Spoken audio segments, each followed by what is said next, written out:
over and over. The moment seemed lodged in her brain, my mother-in-law told us later. She was struck by the simplicity of the predicament, the profundity of the call for help. Reporters interviewed the aide of the elderly woman who lived on the floor, the woman whose windowsill crumbled. Even in print, I recognized the sickened wonder in her voice, her newly dawning understanding of the malevolence and chaos of the world. It was like an evil force reached down. We left our Easy Pass in the apartment. Stacy and I realized this only upon arriving at the mouth of the tunnel en route to the Weill Cornell ER. The gate fails to lift as we approach, and we almost plow through it. The man at the toll booth tries to reckon with us, incoherent and hysterical and blocking traffic. "Our daughter's been in a serious accident," Stacy yells to him. He peers behind us at the empty car seat, confused. "Where is she?" he demands. "She's with my mother," Stacy says. Cars honk as the pressure of the line builds behind us. "Please, she's in the hospital," I interject. "Please just let us go." He waves us on. "Just don't get in an accident," he calls into our window as the bar lifts. We'd received the phone call from Stacy's mother, Susan, only 20 minutes before. "Oh, Jayson, it's so horrible," she had said, her first words. The scenario she described was still sketchy. There had been 2 chunks of brick. There were paramedics on the scene. Susan was in the back of a second ambulance, and Greta was in the first, already en route to the hospital. Susan had been struck as well, in the legs. "Where is Greta?" I demanded. "She's up ahead," Susan said. "She's breathing on her own now. They told me she's breathing on her own." Her voice was fuzzy, disoriented, and we heard other muffled voices, paramedics demanding things of her.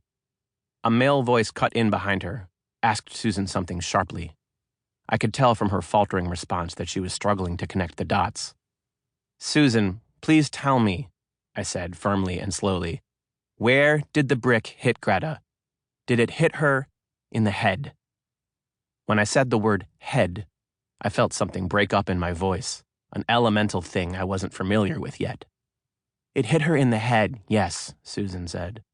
I yelled this information over my shoulder to Stacy, who screamed instinctively. "My baby girl!" she cried, sobbing convulsively.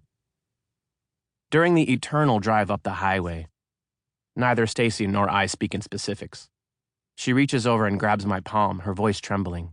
"She has to be okay. She just has to be. There's no other option." We leave our car behind us in valet parking and run into the lobby. We reach the security guard, and I say it again for the second time. "Our daughter's been in an accident, and she's in the ER." I watch his face soften. I am already learning what happens when you tell people this news. "I'm sorry," he says, and waves us on. There is a visible trail of crisis in the ER entryway, a smear on time leading all the way up the hall, and I feel us walking through it. I hear someone to my left ask, "Are these the parents?" And some part of me registers the grimness of that designation. The parents. Up ahead, a paramedic waves to us urgently. We follow into a corner room, maybe 12 by 12, with a table in the middle and doctors and nurses crowding around it. In the center of it is Greta, stripped down to her diaper and pitifully tiny, her eyes closed and her mouth open. I watch as team members lift her arms and legs like she's a sock puppet. I remember seeing the upper roof of her mouth, the pearly islands of her teeth. I have no memory of the injury on her head. My mind either refuses to note it or has erased it. There are things you see with your body, not with your eyes.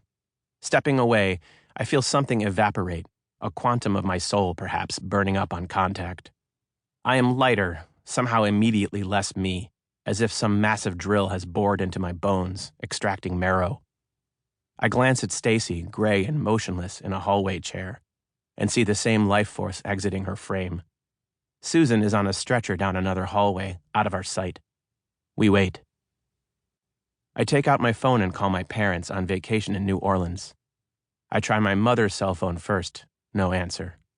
I leave a voicemail of some sort. I pace the length of the reception desk, try my father's cell phone. Voicemail. My brother. Voicemail. I have dropped through a wormhole, it seems, or fallen into a crack in time.